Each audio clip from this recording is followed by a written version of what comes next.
Good morning, and welcome. I think most of you have been to Sin City before, and there are photographs from your prior visit, but we'll talk about that a little bit later. I think we have really a special program, a unique program put together for this morning and afternoon with our guest speakers. I'm happy to see you all here. Hopefully we'll have a good time, and look to all of the folks sitting up front to help out, members of the board of directors. We're all here to serve you. Something really special is our color guard today. They are from Desert Pines High School. It's a Marine Corps Junior ROTC unit. They're under the command of Master Gunnery Sergeant Ron Bearden. I'll read the names of the four of them, and we appreciate very much their being here with us.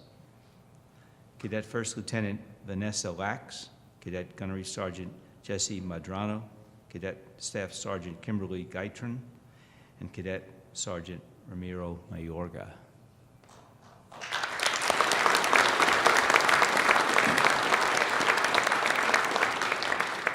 Please rise for the presentation of the colors.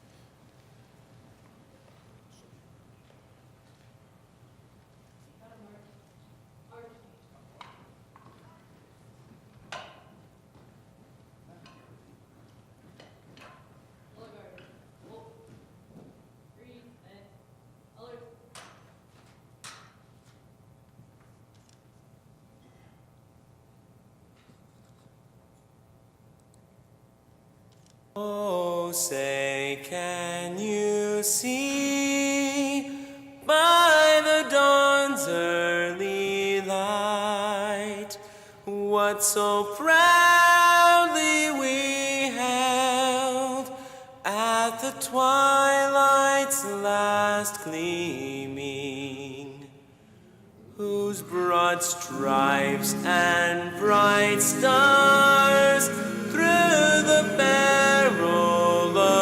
fight o'er the ramparts we watched were so gallantly streaming, and the rocket's red glare, the bombs bursting in air,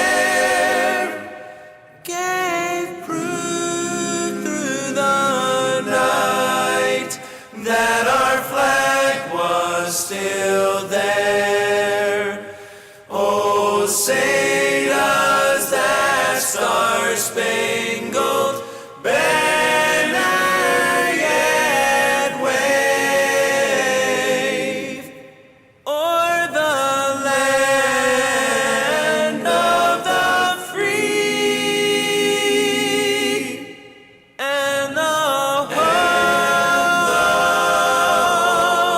of the brave.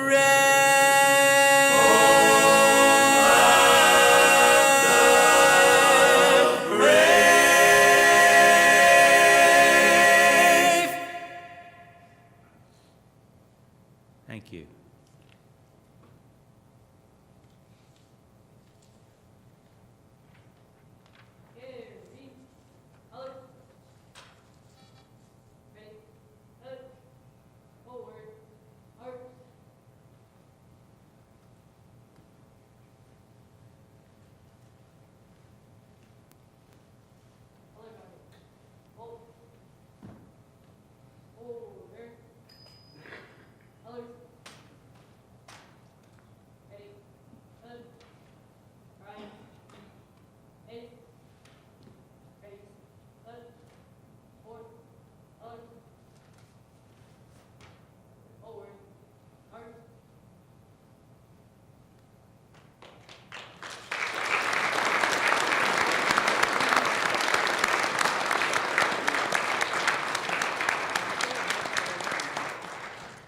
Please be seated. Sergeant Bearden.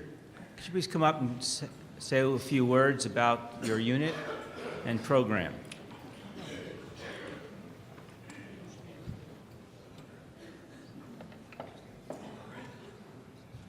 First thing I'd like to say is I appreciate Charlie and Harrington inviting our unit here to present the colors today. When we do these type of events, it gives me a lot of pride and my kids. I wish I could stay for the rest of the banquet today, but I have to get these kids back into school. A couple hours. We're coming to the end of the school year, so their grades are very important. The Marine Corps JROTC program at Desert Pines High School, we have about 340 cadets. And there's about 3,000 total kids in the high school. So really it's a small percent because it's really has to be a volunteer elective class. And our job and our mission is basically develop character in young men and women in high school. It's a character development program. We try to give them some leadership skills.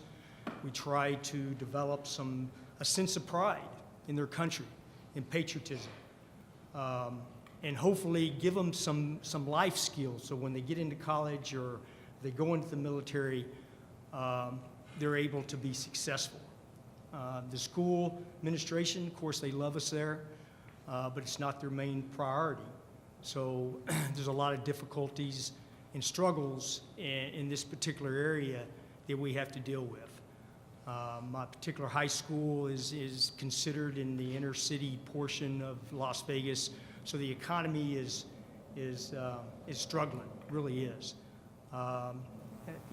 One of our challenges is really getting the parents involved in the young men and women's education, and that's what we struggle with a lot. A lot of people think that this program is more of a recruiting type program.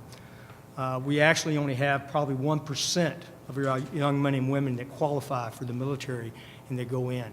This year we have about 35 seniors, and we probably have there's probably about 6 or 7 of them that actually has already signed up and qualified that are going to the military. The Vietnam history, okay? Is first thing I want to say is I want to thank everyone in here for your service to your country. We do teach some military history, and we do teach about Vietnam, Korea, World War II. And most young men and women these days don't have a clue about the military history of our country. They really don't. A lot of the history classes in high school really just touches on that briefly. So we try to teach a lot of our curriculum concerning that, so they have a really sense of pride about their country. Because our main focus is to build better citizens for this nation. So again, I want to thank you for the honor to present the colors in our program. You know, it's great to see the camaraderie of this particular CB construction battalion that served together.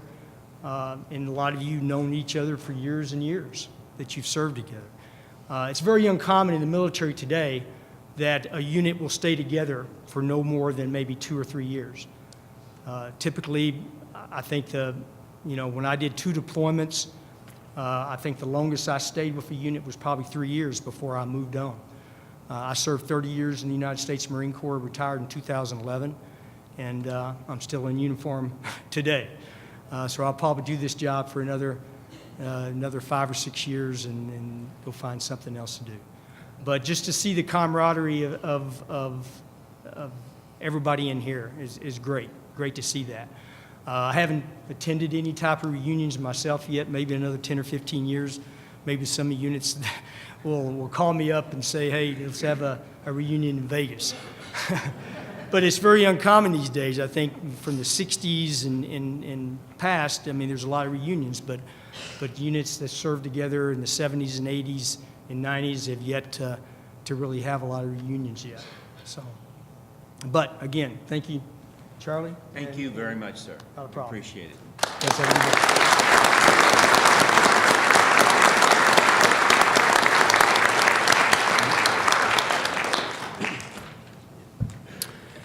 Well, unfortunately, as in years past, our numbers continue to thin out. This year, a number of our CVs have made their final deployment. I'm going to read each of their names. I'll read them slowly. Please try to remember a thought or two about each one. William Fuller.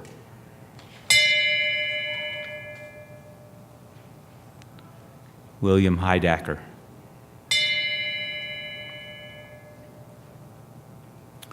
Fred Jolliffe.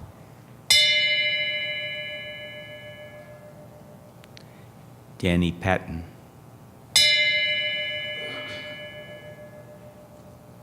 Anthony Rogers.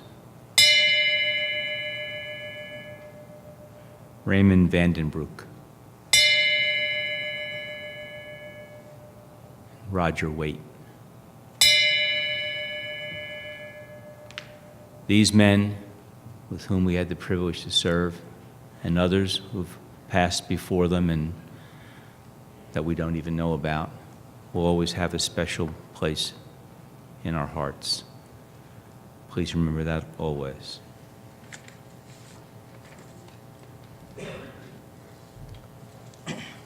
One member of our battalion who unfortunately is not with us, not able because of other commitments, is our chaplain, or one of our chaplains, Bob Lubke.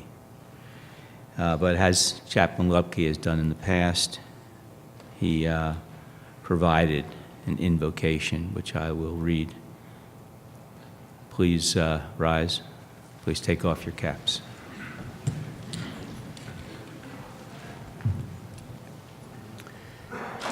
Heavenly Father, as once again the Great 58 family gathers, we pause to reflect upon our journey these past 52 years. One which began in Davisville and continued on to Vietnam. At that time, most of us were in our late teens or 20s and counting the days until we could return to the real world. It's our home. Could often hardly wait for our deployment to be over. We recall a loudspeaker in Vietnam playing the song, "We got to get out of this place if it's the last thing we ever do." And while on the home front, the anti-war protesters were calling us a number of inappropriate names. Nevertheless, however, we had a job to do, and we did it well. That's the nature of the Great 58. So as we reflect upon our life's journey then and the difference we made, not only in building bridges, roads, combat bases, rock quarries, clearing riverbanks, among other tasks, but also working with the indigenous village people, helping in orphanages, schools, and providing medical care. We were led in sharing our gifts, our skills, our relationships, and making a difference in the lives of the least of these. Today we ask your blessing upon us as we gather and share the fond memories, relive those experiences, and renew that mystical bond that made us a special band of brothers. We also remember those fellow shipmates and families who have passed from our physical world into your eternal presence. We salute not only their unique talents, and contributions, and sacrifices, but especially the relationships formed that will last in eternity. Now, Father, we ask your blessing on our gathering as we reconnect with shipmates, friends, both old and new, and families. Renew our spirits and bless us until we meet again. And for the bees of the Great 58, grant us all fair winds and following seas. Amen. Amen.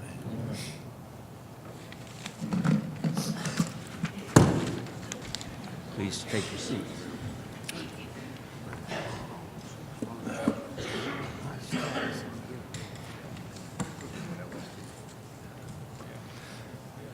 Perhaps a number of you had a chance to read the March 2018 issue of the Veterans of the Foreign Wars magazine. And one of the articles was devoted to military women in combat. Originally, in the Revolutionary War, if you wanted to be a woman and be in combat, you had to impersonate a man.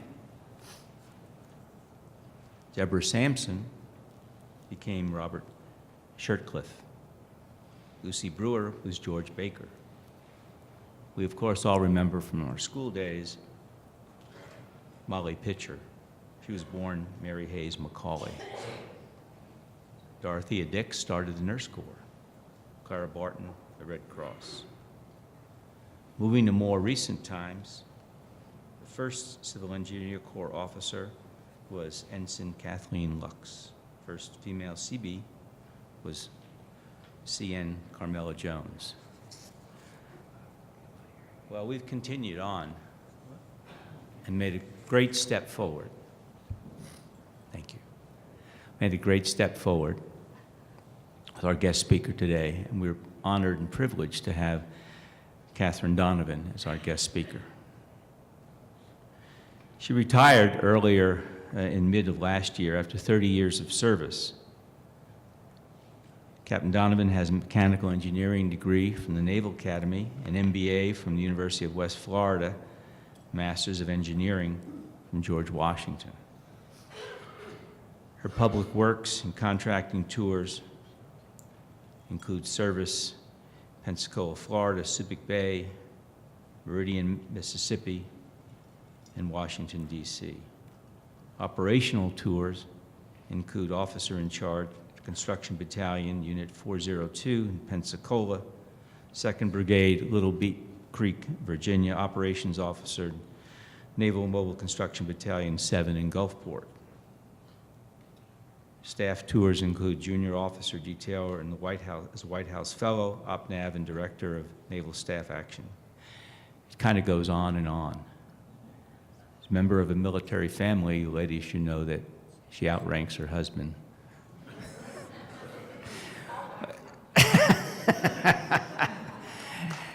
And she's here today with her daughter, who's a CB, and her daughter's good friend, who's also a CB.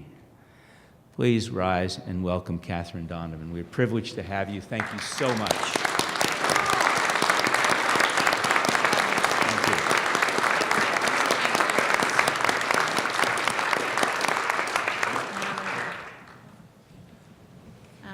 Ed, can you come up here for a second? You're good. Okay, I do need you, Ed, for some computer stuff. So I'm going to run a slideshow during my speech, but I got a couple of people I want to introduce. First, this is Command Master Chief Ed Perry. He retired a little while ago. He was the first African-American Command Master Chief in the Seabees. And that's the file I need to get over.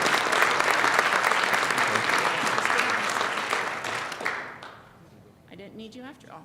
Okay. Okay. Okay. Well, I'm up here now. Go ahead. Oh. Okay. If you have any, Ed'll be around for a while. He lives here locally in Las Vegas. We've known each other since Ed was a first-class petty officer. I got to tell you, there's a lot of times I never thought he was going to make chief, but it worked out. Okay, so the pictures that you see up here are just some random pictures from my career. That's in Afghanistan. This is in Afghanistan. There's one nurse with some really big glasses. That's my mother. I just want to put a tribute into her. And there's this is in Afghanistan. These guys work for me. I'll talk a little bit about what was being in Afghanistan and Iraq, how the locals took that, having a female officer. But I also want to introduce my daughter. If you could stand up, I'm sorry if I'm embarrassing. You see, Isabella, mothers embarrass their kids all the time. So my daughter is an active duty CB, which I'm very proud of. And so she's a builder, second class. That's right. Yeah. Her boyfriend, Zach, is a mechanic. Zach, if you could stand up, please. Sorry to embarrass you. And Zach is parading around in his brand new dress whites. Those are super new with the new piping. So all you ladies in the audience, I think you should need to get a picture with Zach. You know, he's a good looking CB, and tell everyone this is like what my husband looked like in Vietnam right here, ladies. So that last dog was at 8th and I at Marine Corps headquarters, Chesty Puller. So I did work at the White House, so you'll see a couple of pictures in there. But so when Charlie called me up to ask me about women in the CBs, I was like, I was an ensign in that picture. One of the biggest things I wanted to leave with everyone and talk about was, hey, being a leader is just being a leader, whether, you know, no matter what your gender or religious affiliation, leadership is leadership, and you're either a good leader or a bad leader or kind of a medium leader, and, you know, gender just is kind of a description of how you can be described. But one of the stories I did want to, from a historical standpoint, CBs, women were allowed into the CBs and to the Civil Engineer Corps in the 70s. But there was a combat exclusion law that changed in 1994. And so what that happened in 1994, and at the time, I was a lieutenant, and I was the junior officer detailer in DC. And I think Captain Gallen was still on active duty. It looks like he left, but I think he was still, oh, there you are. I think you were still around then. And so the CBs were very worried about what the Marine Corps would think. So in 1994, this is when the legislation that opened up ships and aircraft, not submarines and not SEALs, but the law that allowed females to be attached to more combat-related units. And one of the things that the CBs were very worried about was our mission was directly tied to the Marine Corps. And very rightly so, the CBs were very worried that if the Marine Corps, if the CBs got women, the Marine Corps would be like, hey, we don't want you CBs anymore because you can't go with our infantry units. So we're going to be, you know, we don't know that our existence was kind of at question. So my job as a lieutenant, I was given by the admiral, was because the lieutenants are kind of like under the radar and can run around Washington, D.C., and no one even looks twice if there's a lieutenant. And this is kind of before computers and there were computers, but everything was written down, is I was to track this message of when, what units were going to be opened up. And so I would track it at the Navy Annex and over at the Pentagon, and CBs were not included in any of the conversations. I mean, CBs were nowhere around. So every week I would have to report back to the captains and the admirals and be like, hey, I saw the message, and there's no mention about CBs. And so finally, it kind of was working its way through the Pentagon. The CNO had signed off on it. The Joint Chiefs of Staff had signed off on it. And it came back to the Navy Annex, which is the building that I worked. And I came back, and so it's literally in this red folder, and you know, signed off in red where the CNO assigned it, the VCNO. And I'm reading the message, and there's Lieutenant Commander, Surface Warfare, female. And I'm like, hey, just, you know, and my job was to just track the message, not to make any comments, because the CBs, our official position was we were neutral on women going to combat.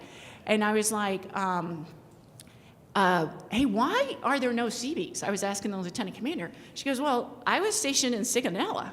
There's women CBs. I'm like, well, okay, yes, women are allowed to go into the CB ratings or go into the Civil Engineer Corps, but they can't go into NMCBs. You know, that's our deploying units. They can't do that.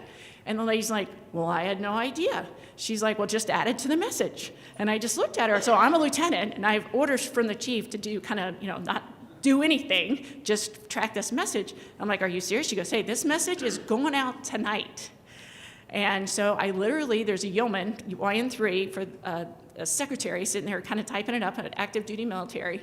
And so I literally looked at the message and looked at like the ships and copied it word for word and wrote, you know, units not impacted by ship conversion in the Naval Construction Force are open to women.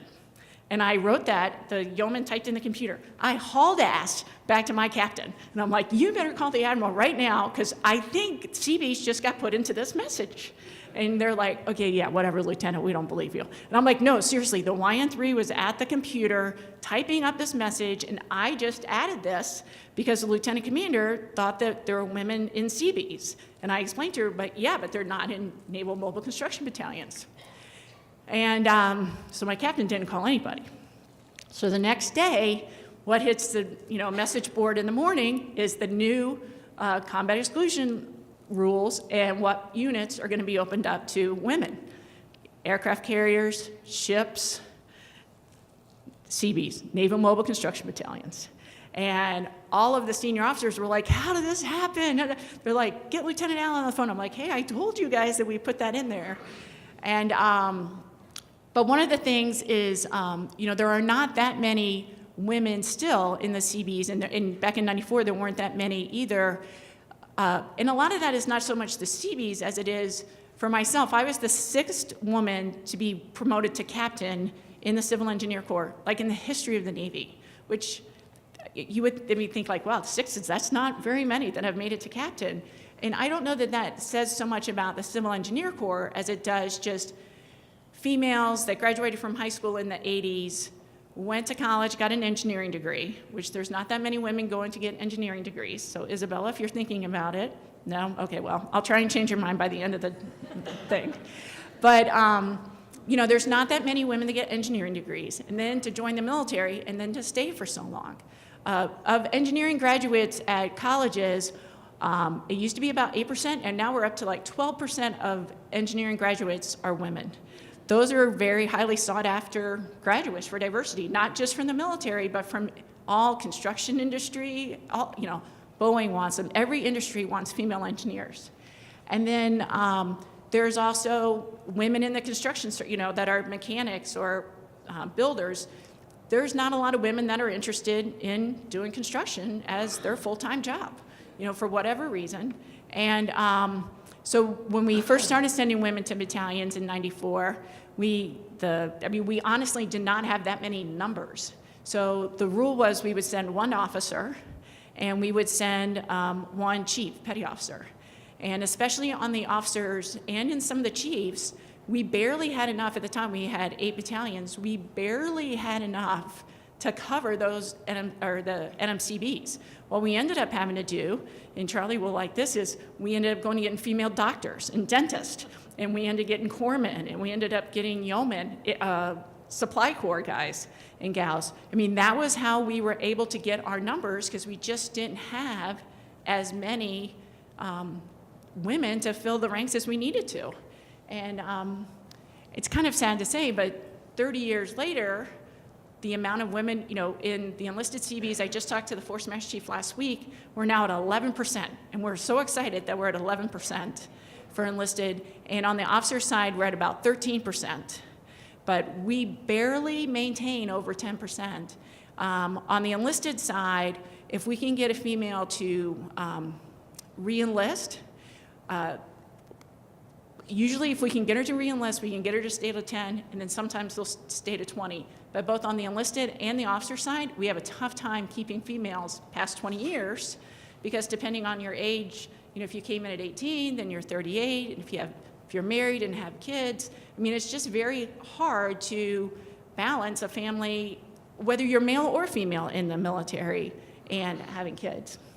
That last picture with the kid, when I was a Commodore at the regiment, if there's a pregnant female CB, they all get sent to the regiment while they're on their convalescent leave or whatever. So it seemed like I had all these pregnant females, and so I was like, hey, having a baby should not be considered a stigma, and we tried to make it a big thing and celebrate it. And I went to a lot of hospital rooms to welcome new little CBs and was always recruiting.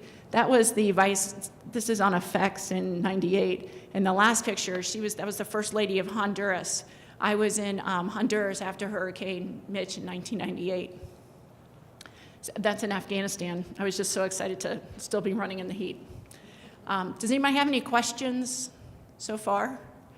One of the questions I get asked often is, well, was it hard to be a female leader? Was it hard? And I'm like, no, it wasn't hard at all, because I was the captain and they weren't. It's, it's kind of a rank thing, and I don't mean that badly, but there are some times where it's like, okay, let's go over this again. I'm the Commodore and you're not. So I heard what you said, but this is what we're going to do. But and I wish my husband could have been here. My husband, some of you have met him, is a retired Marine. He was a Huey pilot. And with my daughter being a CB, the joke in our house is Marines are just CBs with light duty chits, and he obviously couldn't get into the CBs. And, but you know what was very interesting as a female was, like I said, for me, it really wasn't that big deal because it was very rank conscious. You know, I usually outranked other people, so, you know, that worked. But what was very interesting was for my husband, who's a retired colonel, to go to the spouse club events, you know, or to the ladies' teas or all of that. And I'm a firstborn child, and I have every good and bad classic character trait of the oldest child. I mean, I feel very responsible, and I want to make sure everyone's been fed, and everyone, you know, like I'm always trying to plan out stuff. My husband is a middle child and very lackadaisical and like, okay, whatever. And he'll kind of, you know, like all middle children kind of like will start a fight or whatever, or kind of stir something up and then sits back and like just kind of sees what happens. And so he took it very seriously, his spouse duties. And so he's like, hey, I am not missing any of these meetings. And as you can imagine, he was the only male there. And there were a couple of times he would go to Admiral Shear's house, Greg Shear's house in the Navy Yard, and was like coming home drunk.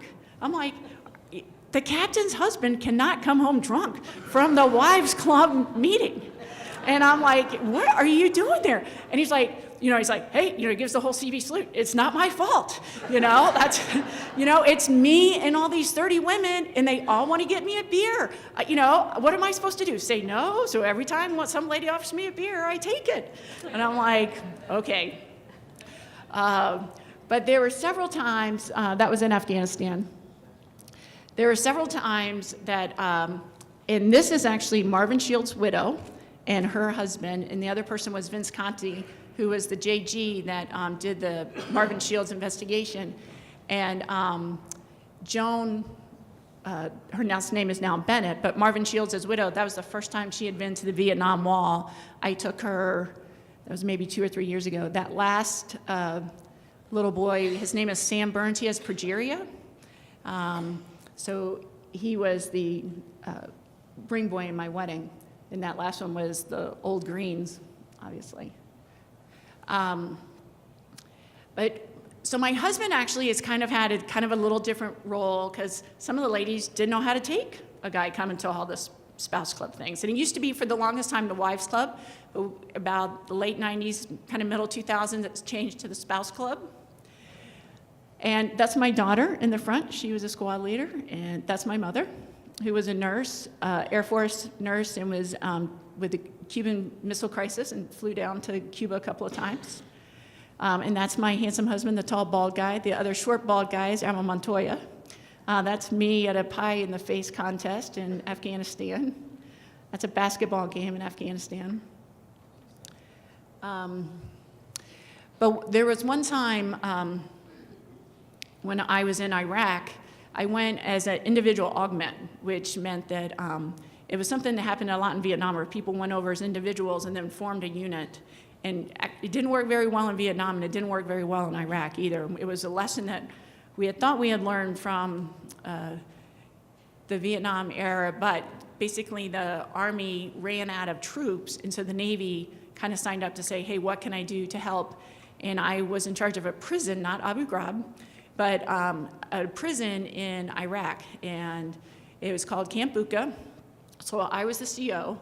So my husband at the time is a colonel who works at the Pentagon. So as a Marine, the only thing he's ever wanted to do is to shoot bad guys. That's all he's ever wanted to do is go fly his helicopter and shoot bad people from his helicopter. And it's driving him crazy that his wife gets sent to war, and our daughter was in high school at the time, and my mother moved in. So a couple times he's like, seriously, you're gonna go to Iraq and I have to stay home with my mother-in-law and our teenage daughter? Like, my war is gonna be worse than yours. And it was. But there was one point when I was in Iraq, and this gets to how I use my husband as a, you know, because usually with the women stay home, just stereotypically, and it's always like you call the CO's wife, and I'm like, hey, you need to handle this, or you call the ombudsman. Well, there was one day when I was in Iraq, and I had lunch at the dining facility with a first-class petty officer. He was a logistics specialist, which is like a supply person. And he was really down and depressed, and I'm like, hey, what's up, Petty Officer Almy, what's going on? He's like, well, I'm really worried about my son. Petty Officer Almy was a reservist. He was probably 40. He was a little heavy set, And he's like, my son is an active duty Marine. He's a Lance Corporal. He just got back. He was in Fallujah. My wife and I are just very worried about him.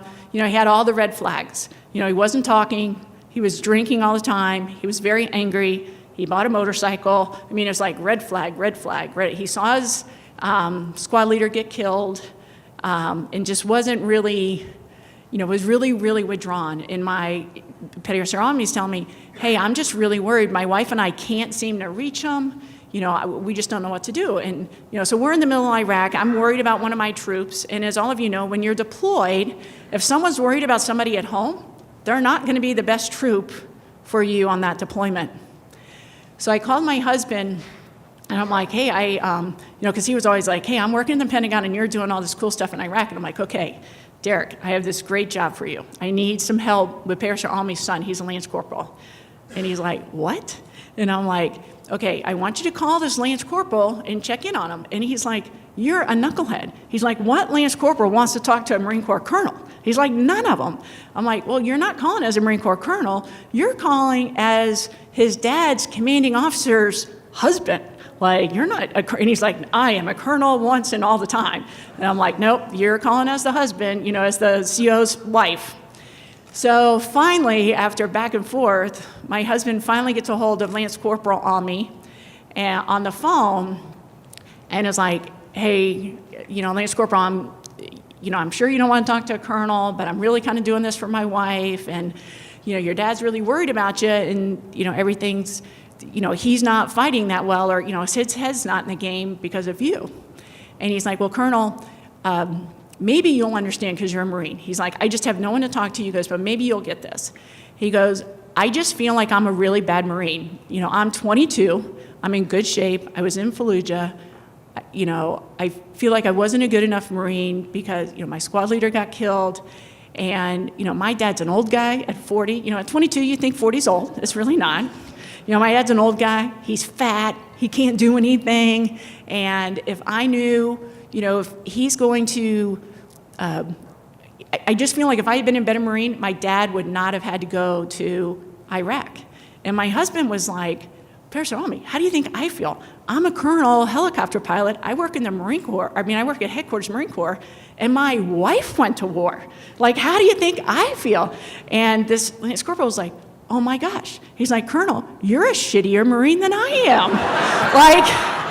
like, oh my gosh. He goes, he felt so much better. He's like, oh my gosh, you just really put this in perspective for me, Colonel. Thank you so much for helping me out, and I really appreciate it. And so later that day, I see the dad in Iraq, and he comes up to me, he's like, Captain, I have no idea what your husband said to my son, but he went and got help, and he called his mother, and he's talking to a sergeant major, and he's going to, counseling, and I'm like, yeah, now I have a depressed husband because your son told him he was a crappy Marine. So that was one of the stories I wanted to. So like I said, it wasn't so much just on the active duty or on the military side, but the spouses had a tough time too with, deploying with women and, what do you mean you're going to, my daughter right now is in the middle of PCSing from Gulfport to Port Hueneme. She reports to nmcb 5, actually a week from today. And as soon as she gets her gear, she's off to Palau, which is a small little island, and then near the Philippines is probably the closest place. But, in the very beginning, some of the spouses had a tough time with what do you mean you're going on deployment with my husband? But I think for the most part, we're kind of past that. I remember when I was at JG, my very first Master Chief, and he was a guy that chain smoked, he was covered in tattoos, very old school. If he said, good morning, jerk face, that was a good day for him. That was a warm greeting. I'm sure you guys know some Master Chiefs like that. And I remember his wife was Japanese, and they got into this huge fight over whether she was going to call me Lieutenant Allen or whether she was going to call me Kathy. And she's like, she's a girl. I am not calling her lieutenant. And he's like, she is a snot-nosed little lieutenant like every other, knucklehead lieutenant I've had to train, and you're going to call her a lieutenant just like you called all those guy lieutenants. And it, kind of became this friction between my command master chief and his wife. But so that was one of the last things I wanted to emphasize what it was. It wasn't just the active duty, it was with the spouses too.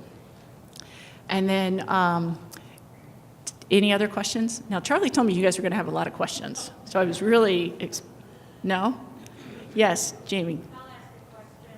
So you mentioned leadership is leadership, it's not gender specific, yet you served in Afghanistan and Iran, or Iraq rather, excuse me, where obviously women are uneducated and they serve have a much different life than what we have in the United States. So I'd like to hear what your experiences were with the men in Afghanistan and Iraq, given that you are a woman in a leadership commanding role. Well, that was one of the next part I was getting to, so thank you. One of the things about Iraq and Afghanistan is they are, their cultures, they're very different, but they're also kind of very tribal, and they're very hierarchical. And so, especially in Iraq, where I worked at a prison, when I went to Iraq, I cut my hair. When I went to Afghanistan, I did not cut my hair.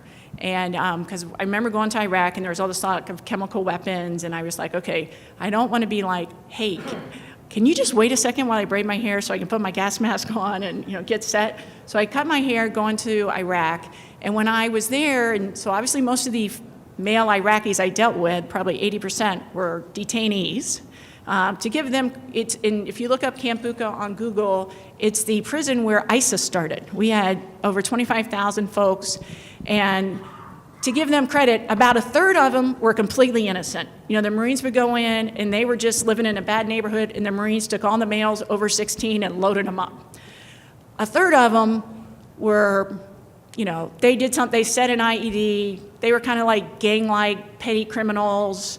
They did something for $20 to feed their family, but they weren't religious zealots. But, wartime situation, there's a lot of thievery and just basic lawlessness that goes around.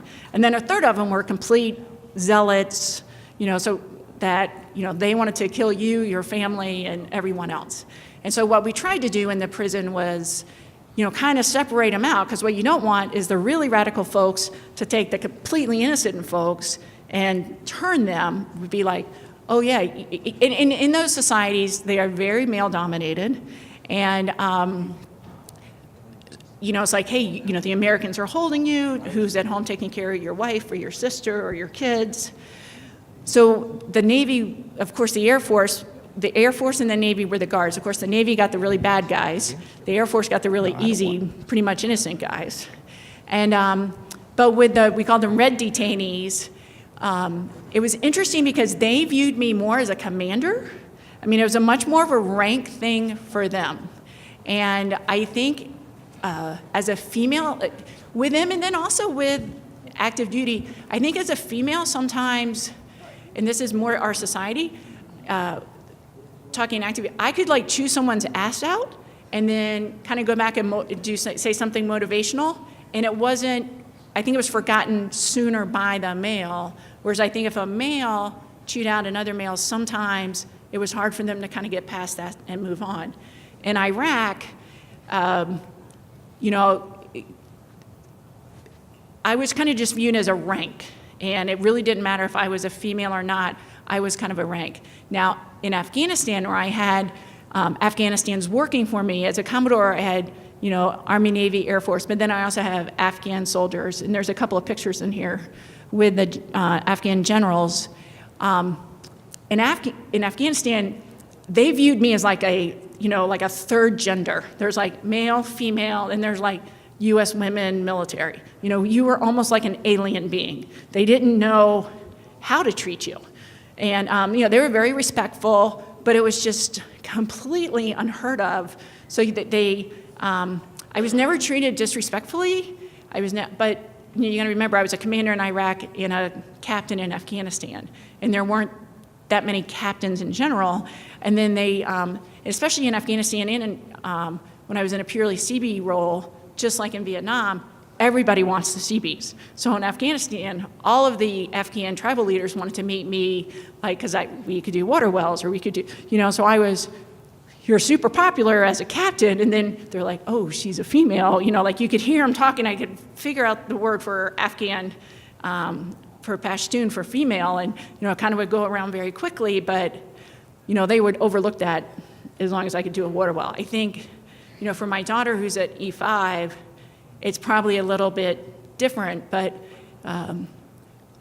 even with the E5s, the Iraqis and the Afghanistans, for the most part, just looked at us as rank-oriented. And as long as you were a good officer, or whether you were a good petty officer, I think that is one of the things that I am most proud about the military. We are very, doesn't matter about minority, religious affiliation, sexual orientation. If you're a good CB, we don't really care. If you're a good builder and can go build something under stress, hey, people kind of don't really care about your personal life. So that part was interesting. Now, I will tell you, when I was in Gulfport as the Commodore, it was kind of a novelty, especially with Vietnam era, because there weren't that many female officers.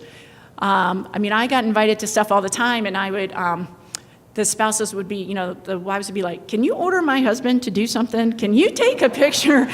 So it was very interesting when people, when it was the first time they'd ever seen a female officer. But it's enjoyable. I'm very proud that I have that privilege that I was able to lead. So, did that answer your question, Jamie? Yes, sir. Question about, at the early stages of your marriage, I assume both of you were on active duty at the time, We were. and with two almost complete different services. How did it work out when either one of you had a change of station? Was there an ability to, get the detailers to cooperate, or how'd you handle that? I will say the military does make a very good effort to try to co-locate people. So my husband and I ended up spending a lot of time in Washington, D.C. He was at Quantico, I was at the Navy Yard, he was at the Pentagon, then I went to the Pentagon. I went to Iraq, and he stayed at the Pentagon.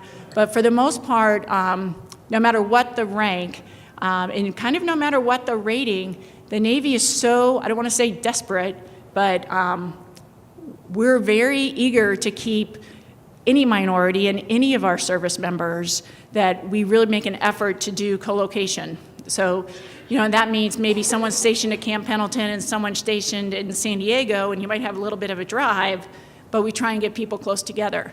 Now, the co-location rules are, one person can move, and the Navy or the Marine Corps has a year to get them together. Now, I would say the Navy and the Marine Corps work together better than, say, the Navy and the Air Force, because the Navy and the Air Force kind of don't care, and more importantly, they don't have that many bases near each other. But, and the Marine Corps doesn't like to admit that they are part of the Department of the Navy, but they are. But they rarely admit it. But we at least have bases closer together, whereas, someone who marries a different service has a very tough time just geographically trying to get together. So, yes. As more women graduate college and have degrees in the sciences and in engineering, what kind of a plan might there be, or what would your recommendations be to be able to make a shift a little bit so that more of them do enter military and the CEC? Well, STEM right now is everything, and sometimes they call it STEAM, and the A stands for art. So if you have daughters, granddaughters, nieces, or even nephews, sons, if they can go into an engineering or a technology-related degree, they're going to get a job. We cannot keep people, and so we do have a huge recruitment effort. Submarines have now been opened up to women. And it is hard to get women to go on submarines just with the nuclear background and the math background. So no matter what gender, if you have any young people, Isabella, that you might want to influence, study math and science, because you're going to come out with a job. And, so we, the Navy, are recruiting, the military's recruiting, but I will tell you, so is Boeing and Raytheon and, all of the big companies. There are not enough people with engineering degrees or technical degrees, and there are definitely not enough minority. Everyone's after those candidates. Does anybody have a question? Okay, yes, sir. You?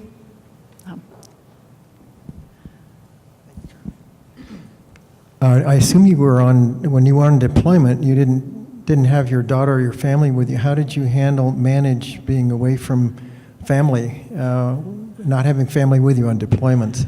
My husband probably could answer that better, because I remember, especially in Iraq, so you have to kind of get the group dynamic of my husband's at home, my mother's living there, our daughter's there. We're very close, so it was very hard for both of us. I'm in Iraq, so I'm talking to my husband on the phone, and you have mother guilt. I mean, you have mom guilt, and I'm sure you have dad guilt, but I had horrible mother guilt. Just like, what kind of knucklehead mother am I? I miss the end of her junior year, that summer. I miss all of her senior year. I miss the next summer. I mean, I was gone for 16 months. And so when I would call home, I would be like, okay, how's she doing at school? Like, what does she wear to school? Who does she sit with at lunch? I'm asking like really mundane, really, my husband's asking me, a couple of times there would be mortars going off in the background. He's like, well, what kind of bombs are they dropping or whatever? And I'm like, I don't care about that. Did the laundry get done? Did you clean out the lint dryer? So I was asking pathetic little questions, and he was asking these, so it was very interesting how we wanted to know, I really wanted to, when I called home, talk about mom stuff, and, he wanted to talk about like, guns and stuff like that. And I'm like, I have that all the time. I don't want to talk about that. I want to talk about how's my daughter doing. And so, but yeah, it was very difficult. And I was very fortunate in that I had another girlfriend who went to the Naval Academy with me. And I was very able to compartmentalize and move compartments very quickly, where I could go. I remember one time I was like so excited. My daughter was shopping. We live in Alexandria, Virginia. And I was talking to her on the phone, and she went to the store and was buying a coat. And I mean, this doesn't sound like it's that big of a deal, but I was so excited that she was talking to me while she was in the store buying this pink pea coat, and I was able to talk to the lady on the phone in the store and give her my American Express card from Iraq to be able to buy this pink pea coat, and I just considered that I am mom of the year. I just bought my daughter a pink pea coat, while I'm in Iraq giving the lady my American Express card. And so I tried to balance it, and so I was very fortunate because I could kind of go back and forth. And I remember right after that, we had a riot in the prison. I was like, okay, she has the pink pea coat. I got to go back to being a commuter, and this, I have a riot going on. I had a girlfriend who was the CO. She was actually in the reserves in the CB battalion and was the CO of nmcb 14 for a little while. And it was much harder, just her personality and her leadership style. She would call home every Sunday at this time, and she would talk for 30 minutes, and she'd talk with her husband and her kids. And that was kind of when she did mom stuff. And that's kind of what worked for her and her family. Whereas, I kind of needed more constant attention. I don't know. And, my husband needed to, but it's hard. But I will tell you, it's a lot different now than when you guys deployed. I mean, there's Facebook, there's Skype, there's there's Facebook. I mean, there's some pros and cons about all that, but there's also, there's kind of instantaneous. You can see that someone's okay. I remember when I was on Facebook, we had a command Facebook page, and I was very adamant about, if you look at our command Facebook page, I don't want anyone in the family to know that we are at war. And so I would always give coins out in the same place, because you don't want any classified maps or anything on the wall. So, there's always, the pictures were taken in the same place if the pictures were taken indoors.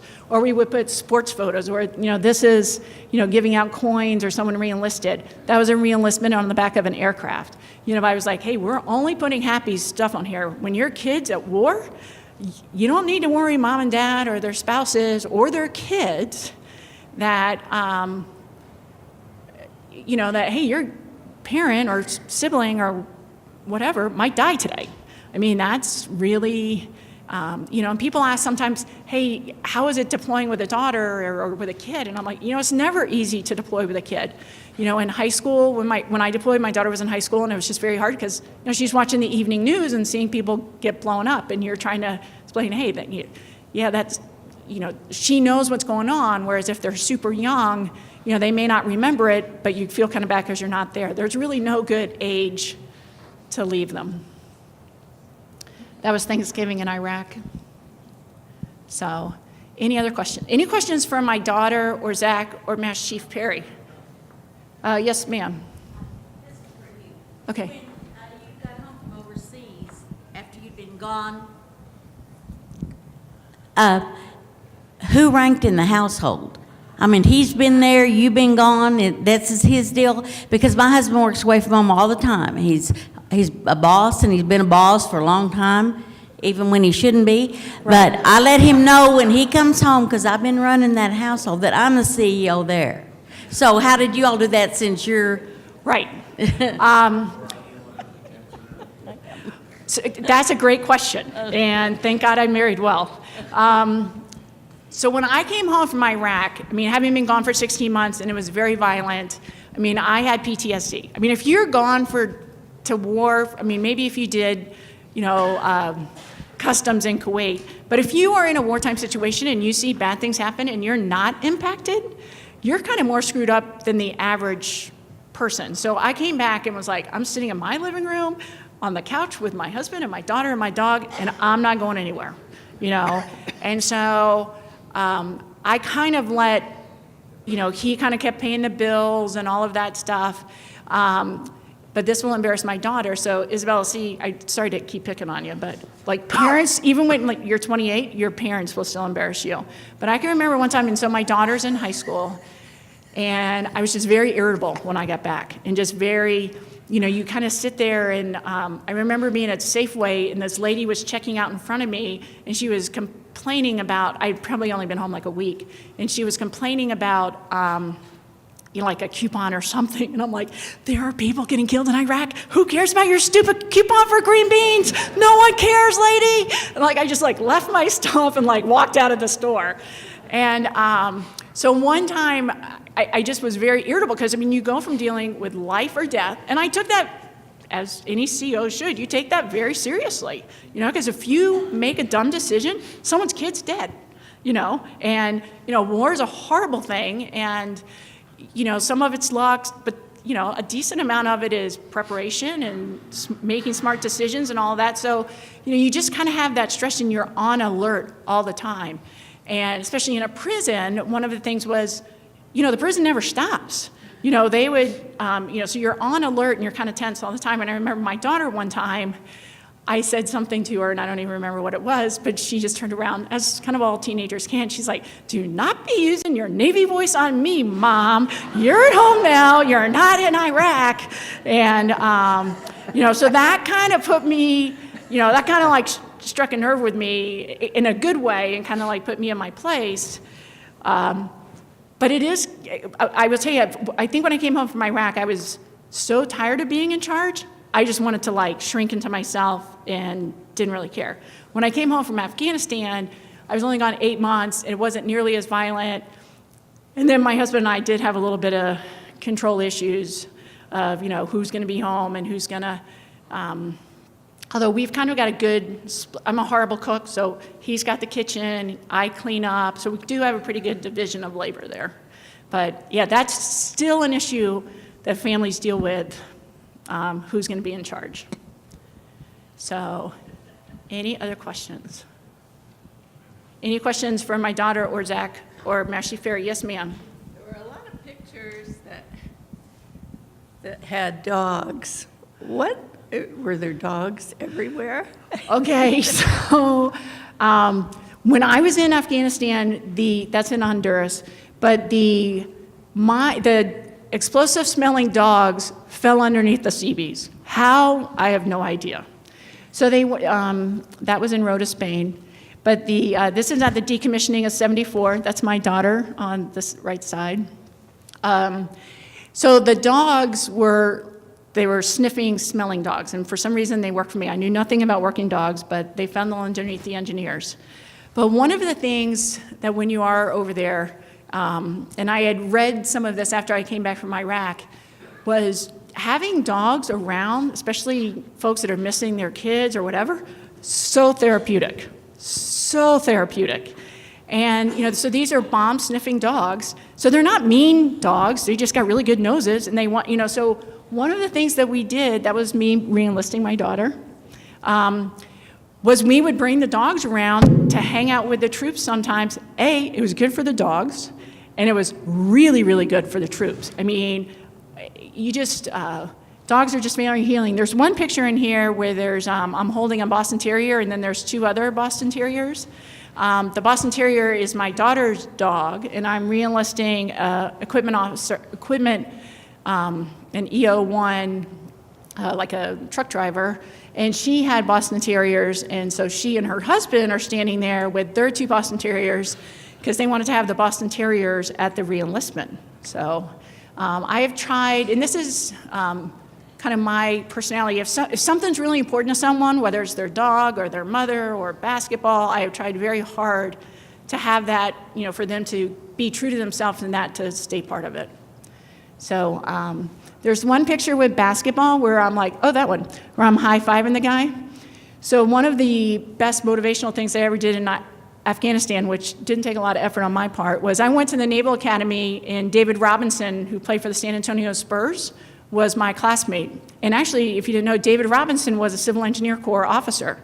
He did 2 years, and then was so tall. And during those 2 years, he went and played in the Olympics, he played in the Pan Am Games, and then went on to play for the San Antonio Spurs. But we have stayed in touch, and so I sent him a thing on Facebook and said, hey, David, could you do me a favor and you know, just write a comment on this basketball, because they're always like, oh, can you get David Robinson? So when we're in the middle, oh yeah, so that's one of the bomb-smelling dogs. And so that's the re-enlistment with the Boston Terriers, and that's an equipment operator on the far side who I re-enlisted. That's my daughter right there with her skipper from '74. That's me serving Thanksgiving dinner in Iraq. But now I forgot the story that I was telling. Oh, so David Robinson. So David Robinson writes something on Facebook, on our command Facebook page, you know, and oh my gosh, like that went through the entire task force in like 30 minutes. I was in a meeting and didn't realize it, and like I'm getting these Army guys coming up to me like, ma'am, can you get David Robinson to write on our Facebook page? Can you do that? Like David Robinson writing on our command Facebook page, like just sent morale up for, you know, we had this huge spike for like 48 hours, and we had a bad couple of 48 hours, but like it's those intangible things that, you know, kind of keep you going. So, and then that was when I was in Rhoda, that was '74, they worked for me at that time. And that's just my captain picture. Any other questions? I got one last thing I want to talk about. Am I over the time? Yes, ma'am, Jamie. So what's this chapter in your life about? I mean, obviously you have a very successful military career and you have incredible skills.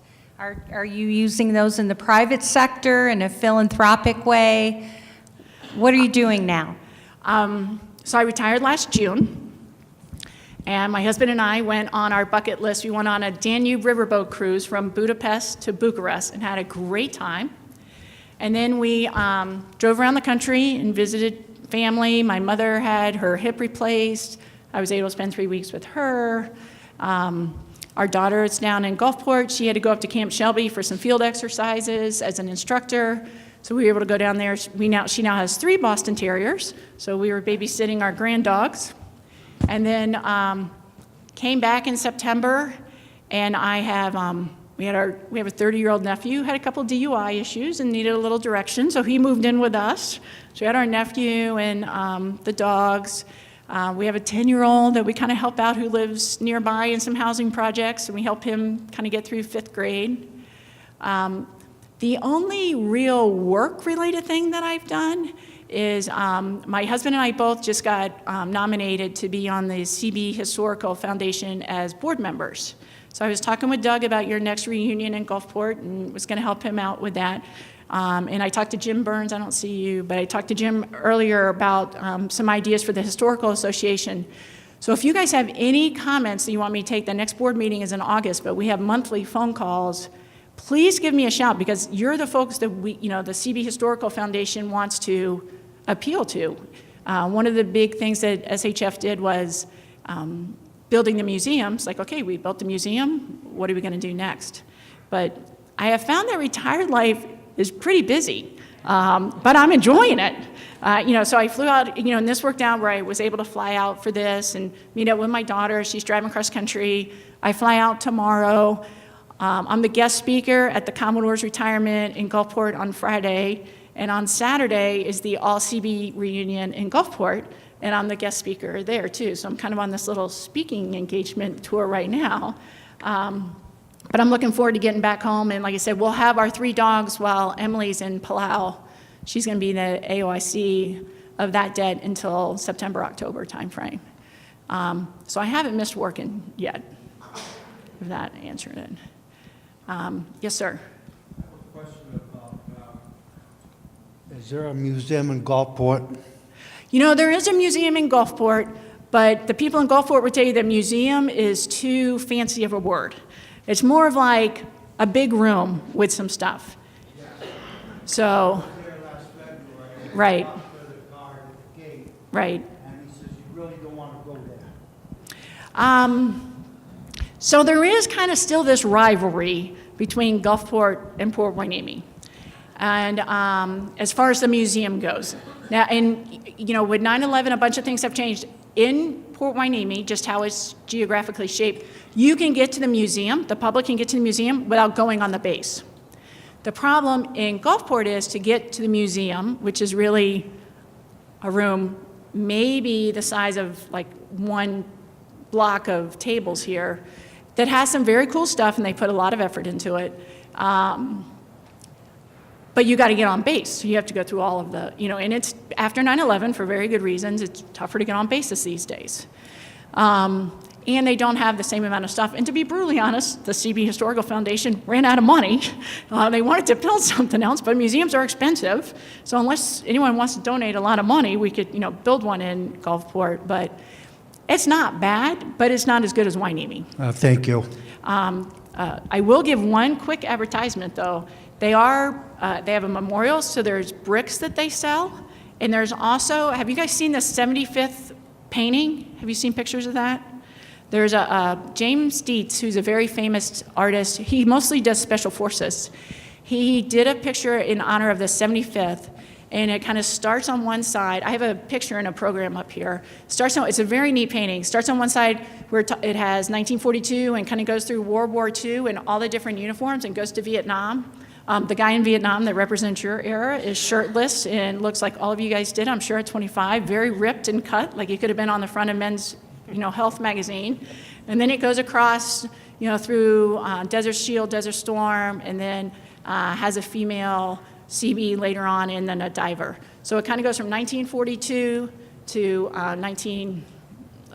2017. So those 75 years it spans. It's a phenomenal painting. So those are for sale too, if anybody wants one. So I got one. Do you have a question, sir? Hi, you was talking about Gulfport. My squad from 1967 to 68, we have a whole row of blocks down there for the squad. And most of the squad is here. So if I could get them to stand, Maynard, Roger, Scotty, Pops,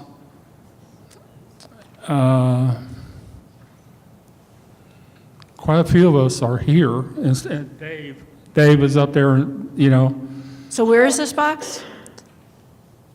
We have a row of bricks at Port Hueneme. We have a row of bricks at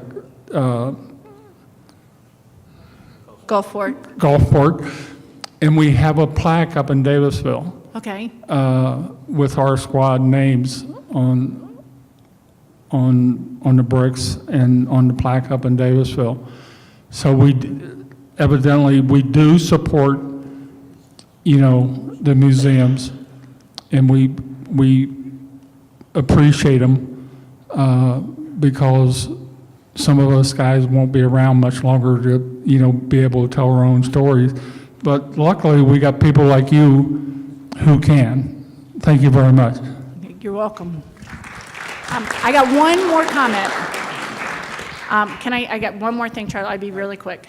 I will tell you, my generation, we owe your generation a huge debt of gratitude, because when you guys came home from war, you got treated like crap, like crap. And it was, and I would tell you, because of that and people seeing that, and Bud Light didn't do commercials about vets when you guys got back. I mean, right now, if you do something with a vet, it sells. It's right up there with sex. If someone does a vet commercial, they're very popular. So I will tell you, my generation, and those coming back from Desert Shield, Desert Storm, Iraq, and Afghanistan, we got treated like heroes while you guys did not. And that is only because of you guys standing up and making that known. And I personally salute each one of you because you should have gotten the hero's welcome that we did. When I came back from Iraq, when you fly back, you have to go into Atlanta. And Atlanta Airport's huge. And you have to walk to the USO. Where you see those things where everyone at the airport claps, that's what happened for me. That is not what happened for you. And so I sincerely apologize from all of society for that's how you got treated. But I will tell you, because of you, everyone now gets treated great. And I sincerely appreciate that because it makes such a huge difference.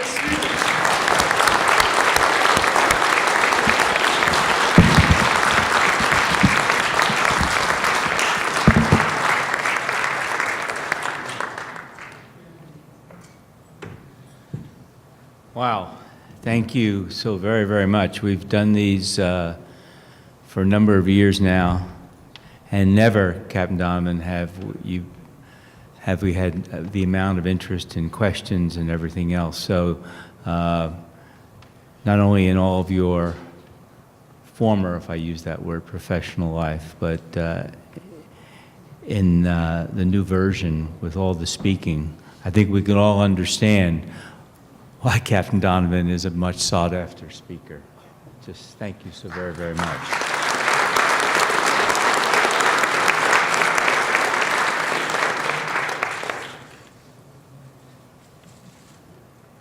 It's also our tremendous privilege, Captain Donovan, to make you an honorary life member of our association.